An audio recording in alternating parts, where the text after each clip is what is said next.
बहुजन समाज के जो बुद्धिजीवी हैं, प्रोफेसर हैं, डॉक्टर हैं, इंजीनियर हैं, इतिहासकार हैं, वो राजनीतिक हालात जिस तरह के हैं उस पर क्या सोचते हैं, इन्हीं सब मुद्दों को जानने के लिए मैं डॉक्टर रंजीत कुमार के साथ हूँ। प्रोफेसर हैं, इतिहासकार हैं, कई किताबें लिख चुके हैं और लगातार सामाजिक आंदोलन से जुड़े। सर, नेशनल दस्तक बड़ा का स्वागत है। जी शंभू जी, आपको बहुत बहुत धन्यवाद। ये बताइए सर कि अभी जो हालात हैं, समाज में जो उथल पुथल मची हुई है और नेताओं के खिलाफ जो गुस्सा बढ़ता जा रहा है, उसको कैसे देख रहे हैं? शंभू जी, सबसे पहले तो आपको और नेशनल दस्तक को बहुत बहुत बधाई, क्योंकि मैं आपको एक पत्रकार नहीं मानता, मैं आपको एक सोशल रिफॉर्मर मानता हूँ। क्योंकि आप भी एक बहादुर सिपाही के जैसे एक ऐसे समाज की आवाज उठाते हैं जिनके साथ कोई खड़ा होना भी नहीं चाहता। कोई ना कोई उठाएगा ही, हर दौर में कोई ना कोई रहा है। और रही आपके सवाल की बात, तो आप देख रहे हैं कि जो दलित समाज है, सदियों से जो दबा कुचला दलित समाज है, आज शिक्षा के माध्यम से उसको कॉन्फिडेंस मिला है, बाबा साहब के संविधान के माध्यम से उसको ताकत मिली है और आवाज मिला है, और जो संविधान प्रदत्त जो अवसर हैं उसको वो लगातार उपयोग करके अपने को इम्पावर्ड बनाने की कोशिश कर रहा है, समाज में अपना स्थान बनाने की कोशिश कर रहा है। और जो जो दलित समाज के जो बुद्धिजीवी हैं, चाहे आप डॉक्टर, इंजीनियर, आईएएस, आईपीएस की बात कर लें, चाहे जो एकेडमिशियन हैं, जो शिक्षा के क्षेत्र में, सोशल रिफॉर्मर्स के क्षेत्र में, सामाजिक सुधार के रूप में जो काम कर रहे हैं, वो काफी सक्रिय हैं। और वो लोग जो जितना ही सक्रिय हो रहे हैं, उतना ही जो हमारा अपोनेंट है, जो नहीं चाह रहा है कि दलित समाज के चेहरे पर चमक आए, दलित समाज जो है बिल्कुल फर्टाइल माइंड होकर के उनका अपोज करे, उनको बहुत परेशानी हो रही है। इसलिए आज तमाम तरह के जो अधिकार उस समय थे, उन सारे अधिकारों को आज हम सशक्त हैं। हम आप देखिए, राजनीतिक रूप से भी 130-131 सांसद हमारे देश में दलित समाज से हैं। वो तो हमेशा रहते हैं। जब से उसके बावजूद जो संविधान प्रदत्त नियम कानून है उसको समाप्त किया जा रहा है। आप देख रहे हैं देश में कोहराम मचा हुआ है इसके लिए। तो रास्ता क्या है? बहुजन समाज के लोग को क्या करना चाहिए? नेता उनके पास कोई पार्टी ऐसी नहीं है जिसकी लीडरशिप सीएम पीएम वो नहीं बनेंगे, तब तक लगता है सोल्यूशन है। सांसद विधायक तो वही सवर्णों की पार्टी के हैं। जी जी। तो सोल्यूशन क्या है?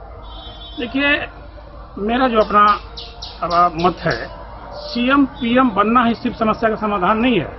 हालांकि वो अलग बात है कि जब तक हमारा समाज इम्पावर्ड नहीं होगा और बड़े पदों पर जाकर के कानून को संरक्षण नहीं करेगा या समाज को ताकत नहीं देगा, तब तक ये समस्याओं का समाधान नहीं होगा। बड़े पद मतलब क्या? आपका कहना क्या है? डीएम तक तो लोग पहुंच ही रहे हैं, वहाँ भी वोट उनको तो हम डीएम बन जाते हैं, उसके बाद देख रहे हैं लोग रो रहे हैं, उनको प्रताड़ित किया जा रहा है। जी जी, आपका कहना सही है। बहुत सारे ऐसे ब्यूरोक्रेट्स हैं जो परेशान हैं, हम लोग जानते हैं, उनके संपर्क में हम लोग हैं। लेकिन मेरे कहने का मतलब कि दलित समाज में आज भी बुनियादी रूप से सामाजिक सुधार की आवश्यकता है। और सब दलित समाज जब पढ़ा लिखा होकर के जब आगे आया है, तो उनके अंदर एक पॉलिटिकल क्यूरियोसिटी जागी है। दलित समाज का सेटबैक ये है कि हर व्यक्ति नेता बनना चाहता है। आप इतिहास पढ़ाते हैं, हाँ बिल्कुल बनना, हर व्यक्ति नेता बनना चाहता है। बताइए ना कि सवर्णों का संख्या 5%, 10%, 15% है, उनकी दर्जनों राजनीतिक दल सत्ता में, एक भी बहुजन समाज के आदमी का दल सत्ता में नहीं है। तो ये जो अनसक्सेस है, ये जो असफलता, इसको आप इसकी वजह क्या समझते हैं? ये असफलता की वजह देखिए, सबसे बड़ी चीज है अशिक्षा है। असफलता की वजह शंभू जी, सबसे मूल रूप से मेरे हिसाब से अशिक्षा है।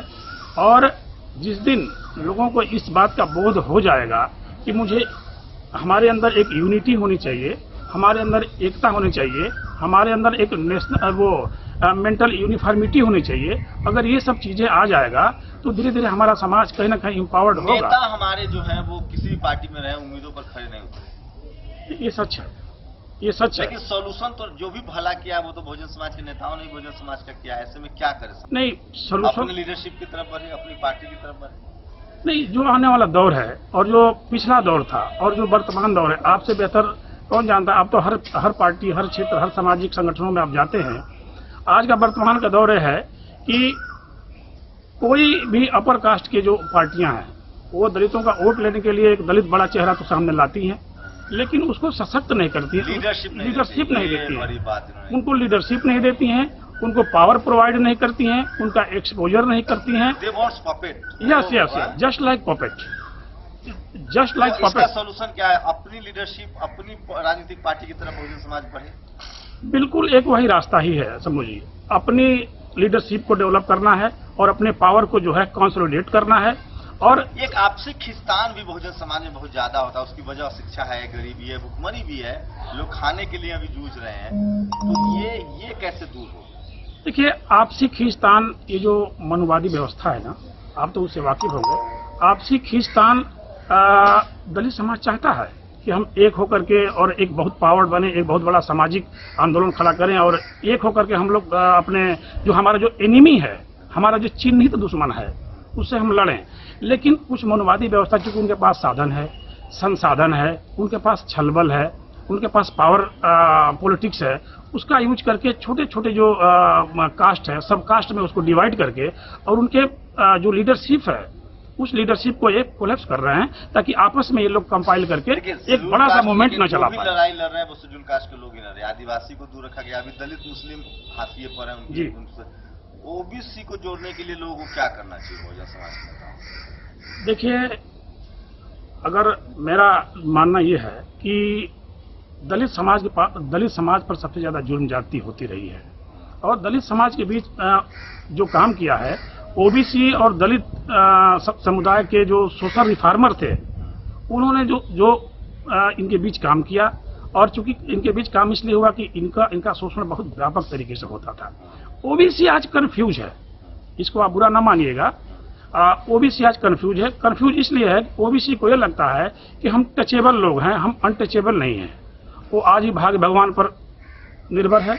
वो आज भी उनके साथ खड़ा होकर के, उनके साथ बैठ करके, उनके साथ खाना खा करके। सबसे ज्यादा शैक्षणिक पिछड़ापन उनमें, सबसे ज्यादा कम पढ़े लिखे लोग नहीं, आप सही कह रहे हैं, उनके पास शैक्षणिक पिछड़ापन है, लेकिन उतना शैक्षणिक पिछड़ापन नहीं है जितना दलित समाज में है। दलित समाज के पास तो शैक्षणिक पिछड़ापन भी है, सोशल अनटचेबिलिटी भी है आज भी, और सामाजिक पिछड़ापन भी है।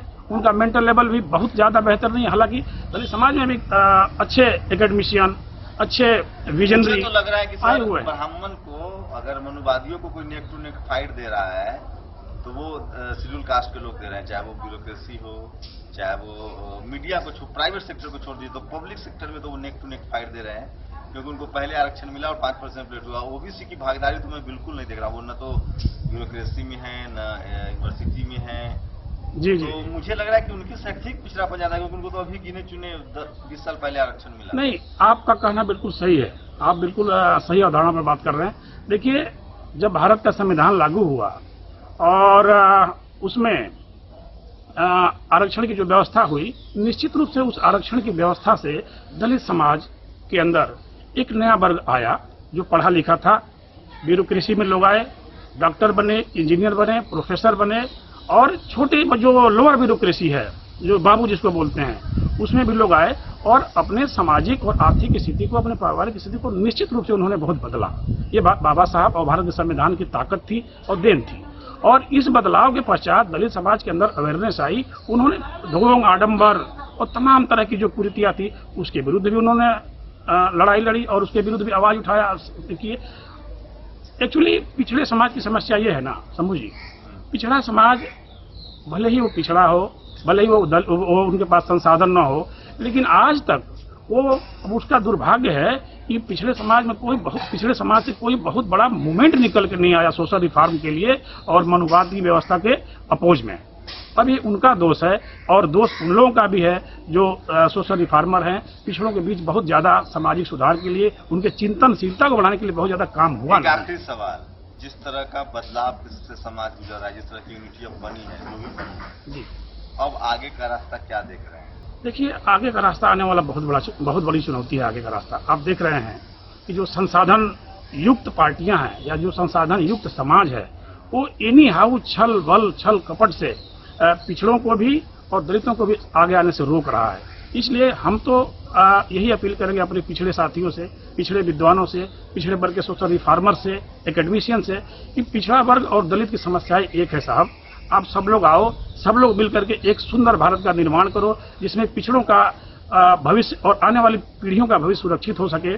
क्योंकि ये लड़ाई केवल दलित नेता नहीं लड़ पाएंगे, ये लड़ाई केवल दलित सोशल रिफॉर्मर नहीं लड़ पाएंगे, क्योंकि उनके पास संसाधनों की कमी है और अगर पिछड़ा वर्ग साथ में आकर के कंधे में कंधा मिलाकर लड़ेगा तो निश्चित रूप से आने वाला जो 21वीं सदी का जो विजन देखा गया है, जो विजनरी लोग सपना देख रहे हैं कि आने वाली सदी पिछड़ों की सदी होगी, दलितों की सदी होगी, निश्चित रूप से वो उन्हें प्राप्त किया जा सकता है। एक बातें मैं ऐड करूंगा, बहुजन समाज के लिए इससे ज्यादा बेहतर हालात कभी रहे नहीं। लड़ाई तो लगातार जारी है। ये बात जरूर है कि जो अत्याचार है उसके खिलाफ आवाज उठने लगी है, लोग रिपोर्ट करने लगे हैं। हाँ, सत्ता में आने के बाद जो सत्ता में जो महीन तरीके से खेला जा रहा था वो बीजेपी के आने के बाद खुलेआम होने लगा है और सवर्ण समाज को लगने लगा कि अब हमारे हाथ में सत्ता है।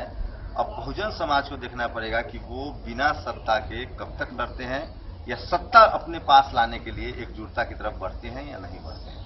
शंभू कुमार सिंह, नेशनल दस्तक, दिल्ली। नेशनल दस्तक की आपसे गुजारिश है कि अगर इसको बचाना चाहते हैं तो नेशनल दस्तक को सब्सक्राइब करने के लिए रेड कलर के सब्सक्राइब बटन को दबाएं, फिर बेल आइकन की घंटी दबाएं।